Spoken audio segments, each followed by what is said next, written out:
श्री गुरुभ्यो नमः। हरि ओम। योऽयं कालस्तस्य ते व्यक्तबन्धो चेष्टामाहुश्चेष्टते येन विश्वं निमेषादिर्वत्सरान्तो महीयान् तन्त्वेशानं क्षेमधाम प्रपद्ये।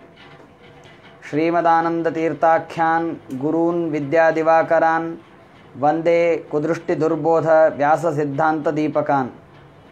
ब्रह्मा वायुगिरीशशेषगरुडा देवेन्द्र कामो गुरौ चंद्रार्कौ वरुणानलौ मुनियमौ वित्तेश विघ्नेश्वरौ नासत्यौ निरुतिर्मरुद्गणुयुताः पर्जन्यमित्रादयः सस्त्रीकाः सुरपुङ्गवाः प्रतिदिनं कुर्वन्तु नो मङ्गलम्।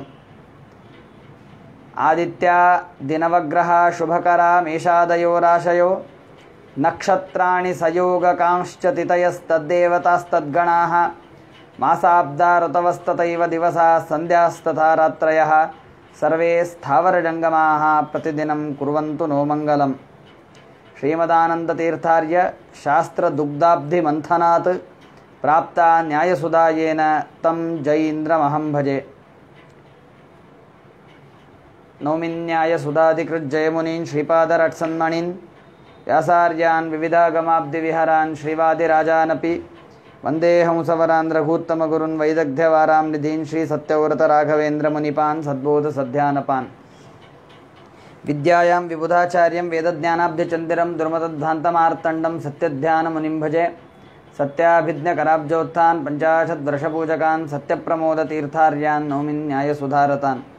शास्त्रेषु पारदृश्वानं शास्त्रज्ञेषु च वत्सलं दीनभक्तोद्धारकरं सत्यात्मानं गुरुं भजे। विद्यापीठ विधातारं विद्यावारिधिचन्दिरं विद्यार्थिवत्सलं वन्दे महामहिमसद्गुरुम्।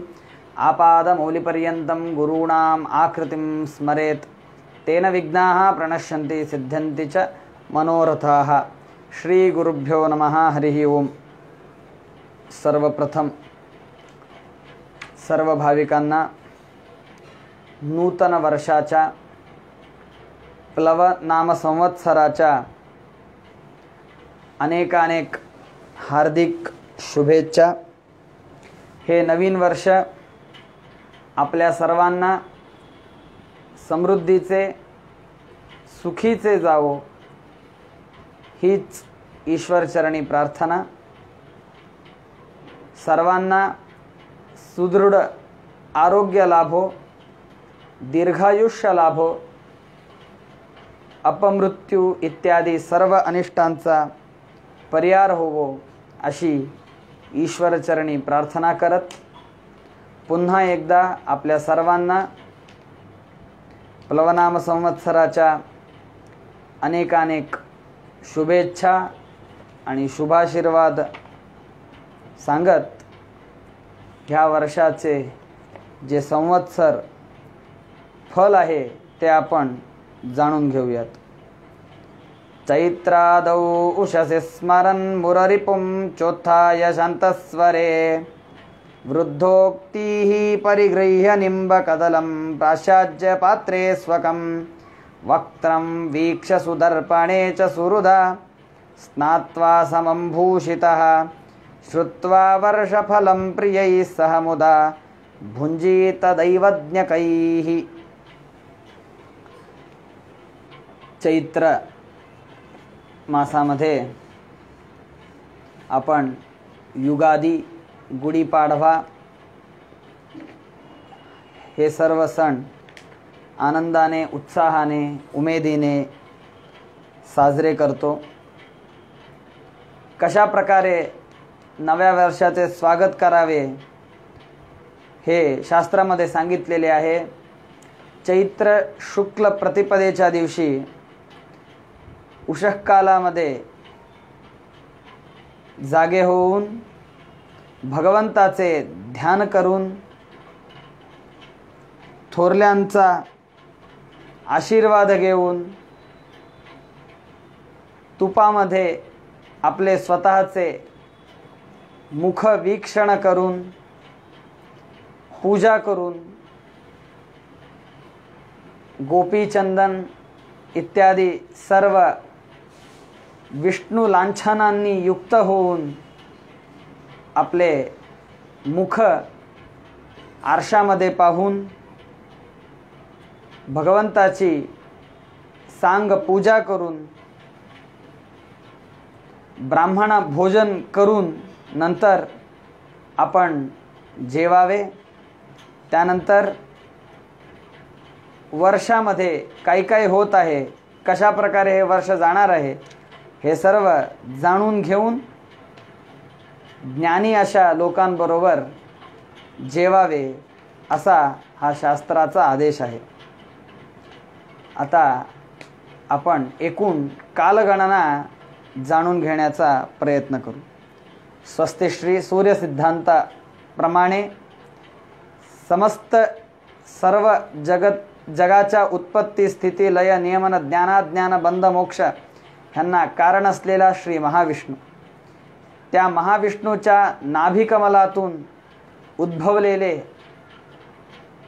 पितामह म्हणजे चतुर्मुख ब्रह्म. ह्या चतुर्मुख ब्रह्मांचे आयुष्य 100 वर्ष. कशी 100 वर्षे हे आपण पुढे जाणून घेऊयात. त्याच्यामध्ये 50 वर्षे गेलेली आहेत. उत्तरार्धामध्ये 51व्या वर्षामध्ये पहिला वर्षाचा 51 वर्ष चाललेलं आहे. पहिला मास चैत्र मास चालू आहे. प्रथम दिवस आहे. श्वेतवराह कल्प ह्या नावाचा कल्प तिकडे आहे. त्यामध्ये 13 घटिका 24 पळे ही गत झालेली आहेत. आता ब्रह्ममान म्हणजे काय हे जाणून घेऊयात. कृतयुग, त्रेतायुग, द्वापरयुग, कलियुग अशी 4 युगे मिळून एक महायुग होते. अशा ह्या 71 महायुगांनी मिळून एक मन्वंतर होते. अशी ही 24 मन्वंतरे मिळून एक कल्प होतो. हा एक कल्प म्हणजे ब्रह्मणो दिनम, ब्रह्मदेवाचे प्रातःकाल म्हणजे ब्रह्मदेवाचे 12 वर्ष 12 तास हे ह्याप्रमाणे मोजले जावेत. परत एकदा सांगतो, 4 युगांनी मिळून एक महायुग होते. अशी ही महायुगे 71 वेळा जेव्हा फिरतात तेव्हा एक मन्वंतर असे संबोधले जाते. अशी मन्वंतरे 14 जेव्हा फिरतात तेव्हा ब्रह्मदेवाच्या गणनेप्रमाणे 12 तास होतात. तावती रात्री असेच पुन्हा जेव्हा 12 तास होतात ब्रह्माच्या कालमानाने, ती ब्रह्मदेवाची रात्र असते.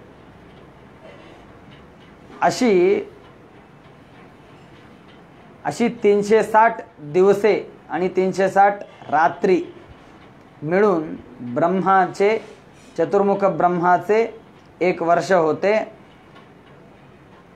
ब्रह्मदेवाच्या दिनामध्ये स्वयंभुव, स्वारोचिष, उत्तम, तापस, रैवत, चाक्षुष अशी 6 मन्वंतरे निघून गेलेली आहेत. आता वैवस्वत मन्वंतर चाललेले आहे. वैवस्वत मन्वंतरामध्ये देखील 71 महायुगामध्ये 27 महायुगे निघून गेलेली आहेत. हे 28वे महायुग आहे. 28व्या महायुगामध्ये देखील कृत, त्रेत, द्वापर अशी 3 युगे गेलेली आहेत. आत्ता चालू असलेलं युग कलियुग आहे. ते कलियुग देखील किंचित गेलेले आहे. महायुगाचे प्रमाण किती आहे? 43 लक्ष वर्षे, 43,20,000 वर्षे.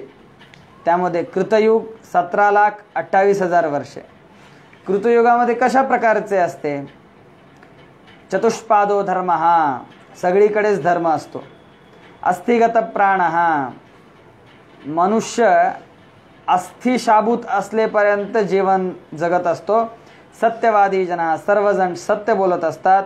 मनुष्योच्चता 28 हस्ता, मिनिमम 28 फूट हे माणसाचे हाईट होते. तेव्हा मनुष्य 1,00,000 वर्षापर्यंत जीवन जगत असतो. 7 वेळा धान्योत्पत्ती होते. सुवर्ण भांडानी, सगळीकडे सोन्याची भांडी होती.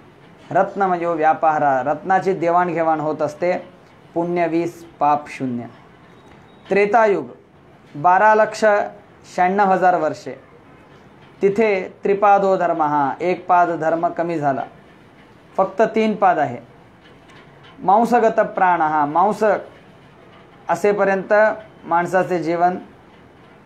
14 फूट माणसाची हाईट असते. 10,000 वर्ष माणूस जगत असतो. 5 वेळा धान्याची उत्पत्ती होते. सगळीकडे चांदीची भांडी असतात. सुवर्ण हे व्यापाराचे साधन म्हणून मानले जाते. पुण्य 15 पाप 5. त्यानंतर द्वापरयुग 8,64,000 वर्षे. द्विपादो धर्म, हा अर्ध धर्म अर्ध अधर्म.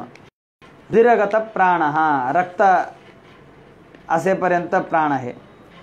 7 फूट उंची मनुष्याची असते. 1,000 वर्षापर्यंत माणूस तेव्हा जगतो. 3 वेळा धान्योत्पत्ती होते.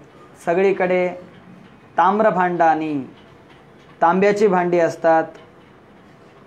चांदीचा व्यापार होत असतो.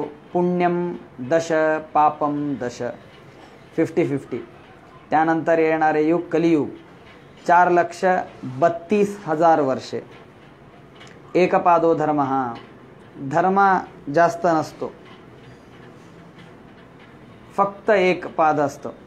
अन्नगत प्राण, हा पोटामध्ये अन्न असेपर्यंत माणूस जगतो. 3.5 फूट उंचीपर्यंत माणूस येऊन पोचतो. जास्तीत जास्त 120 वर्ष माणूस जगतो. असत्यवादी जन, हा सर्वजण असत्य बोलतात. 2 वेळा धान्यांची उत्पत्ती होते. सगळीकडे मृण्मय भांड आणि मातीची भांडी असतात. तांब्याचा व्यापार देवाणघेवाण होत असते. पुण्यम पाप, पुण्यम 5 पापम, पुण्य 5 आणि पाप 15. अशा प्रकारची एकूण अवस्था सांगण्यात येत आहे. आता हे वर्ष कसं आहे हे आपण बघूयात. मंगळवारी या वर्षाचा आरंभ होत असल्यामुळे ह्या वर्षाचा राजा हा मंगळ आहे. राजा भूमिसुतस्य एव सचिवोत्रस्याच्च मूनायको मेघार्घाधिपतिश्च भूमितनयः स्यान्नीरशेषो भृगुः सस्येशश्च कवीरवीरसपतिर्धान्याधिपो वाक्पतिः शाके वह्निकृताङ्ककौहितरणे सिद्धान्ततस्युः प्लवे. प्लव नाम संवत्सर. राजा मंगळ आहे. मंत्री देखील मंगळच आहे. सेनाधिपती देखील मंगळ आहे. पूर्व सस्याधिपती शुक्र आहे. अपर सस्याधिपती गुरु आहे. धान्याधिपती गुरु आहे. अर्घाधिपा मंगळ आहे. मेघाधिपती मंगळ आहे. रसाधिपती रवी आहे. नीरसाधिपती हा शुक्र आहे. जेव्हा मंगळ राजा होतो तेव्हा मेदिनी धनकणादिवर्जिता, धान्य जास्त पिकत नाही. राजांमध्ये युद्ध पेटते. आगीचे चोरांचे भय असते. पाण्यापासून भीती असते. ह्याप्रमाणे थोडे उग्र फल देणारा राजा हा मंगळ आहे. आता मंत्री देखील मंगळ झाल्यामुळे ज्वलन तस्कर रोग निपीडनम, पाऊस थोडा कमी होऊ शकतो. धान्य आलेले नाश होऊ शकते. भाजणे, तस्करी होणे, रोग होणे ह्यांनी अनेक जण पीडिले जाण्याची शक्यता आहे. राजा युद्ध रत होईल असे देखील सांगण्यात येत आहे मंगळ मंत्री असल्यामुळे. सेनाधिपती देखील मंगळ आहे, त्यामुळे बहुसस्य नाश होईल, पीक जळून जाईल, या प्रकारचे फल सांगण्यात येत आहे. पूर्व सस्याधिपती शुक्र असल्यामुळे ह्या मिळणाऱ्या फलांमध्ये थोडी एक आशा आहे, चांगली आशा आहे. शुक्र जेव्हा पूर्वसस्याधिपती असतो तेव्हा विविध धान्य फल ह्यांची वाढ होते. लोकांमध्ये अनारोग्य परिहार होते, संपत्ती येते, अशा प्रकारचे फल आहे. अपरसस्याधिपती गुरु आहे, त्यामुळे परत पाऊस चांगला होईल इत्यादी इत्यादी सांगत आहेत. धान्याधिपती गुरु आहे, त्यामुळे यव गोधूम चणका माशमुद्ग प्रियंगवः पीतधात्री सुफलिता गुरौ धान्याधिपे सती. तांदूळ, गहू, डाळी हे सगळी चांगली फळं देतील, म्हणजे ह्या पिकांची उत्पत्ती चांगली होईल. अर्घाधिपती मंगळ असल्यामुळे स्वल्पावृष्टिर्वायुसमन्विता, पाऊस कमी होईल. वारा आल्यामुळे ढग निघून जातील. क्वचित दृष्टी क्वचित धान्यम प्रजारोग्यम क्वचित क्वचित, काही काहीकडे वृष्टी होईल, काही काहीकडे धान्याची उत्पत्ती चांगली होईल. या प्रकारे मिश्र फल मिळेल. मेघाधिपती परत मंगळ असल्यामुळे अनिलः प्रबलो अग्निभयम प्रचुरम, वायू प्रबल असणारे, सगळीकडे वाराच वारा. अग्निभयम प्रचुरम, आगीपासून भय आहे. धन धान्य आणि फळे थोड्या प्रमाणात पिकतील.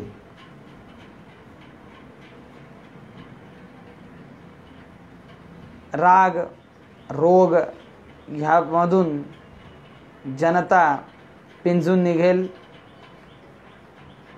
मेघाधिपती मंगळ असल्यामुळे जास्त वृष्टी होणे थोडे अवघड वाटत आहे. रसाधिपती रवी आहे. वापिकादिषु जलम न नितांतम लोकवृंद मरुषीतरुजातम इक्षुतैलयवतूल विनाशस्याद्यदा रसपतिर्नलिनीशः.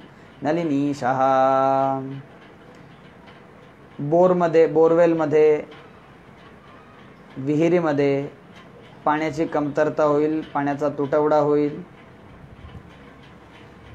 इक्षु ऊस, तेल, तांदूळ, कापूस ह्यांचा विनाश होण्याची शक्यता देखील रवी हा रसाधिपती असल्यामुळे होण्याची शक्यता वर्तवली जात आहे. नीरसाधिपती शुक्र आहे. कर्पूरागरुगंधानाम हेममौक्तिक वाससाम वृद्धयोर्घेण जायन्ते शुक्रे नीरसनायके. कर्पूर, गंध, सोने, मोती, वस्त्रे यांची वृद्धी शुक्र हा नीरसाधिपती असल्यामुळे होईल असं सांगितलं आहे. आता मेषादी राशींचे आयव्यय फल आपण ऐकून घेऊयात. मेष राशी 2 कमावेल 14 वाया घालवेल. वृषभ राशी 11 कमावेल 5च व्यय आहे. मिथुन राशीला 2 आणि 5, 2 आया व्यय 5. कर्क आया 11 व्यय 14. सिंह आय 14 व्यय 11. कन्या राशीला 2 आय 5 व्यय. तुला 11 आया 5 व्यय. वृश्चिक राशीला 2 आया आहे 14 व्यय आहे. धनु राशीला 14 आया आहे 2 व्यय आहे. चांगलं आहे बघा. मकर 8 आणि 5. कुंभ 8 5. मीन 14 आय 2च व्यय. धनु आणि मीन ह्या राशींना चांगला आयव्यय फल आहे. बाकीच्या राशींना देखील त्याप्रमाणे चांगलं आहे.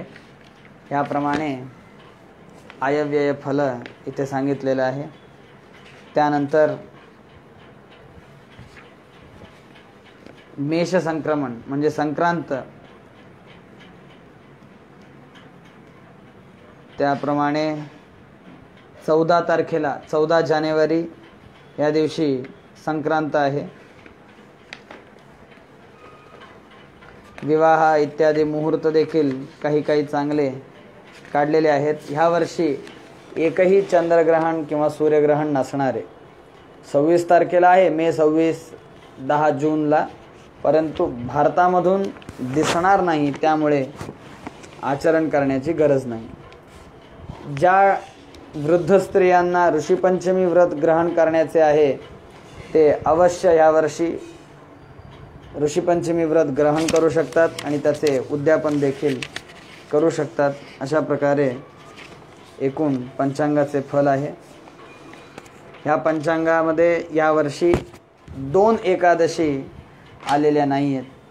अशा प्रकारे हे प्लवनाम संवत्सर फल आपण ऐकून घेतलेले आहे. हे प्लवनाम संवत्सर आपल्या सर्वांना सुखाचे, समृद्धीचे आणि भरभराटीचे जाऊ.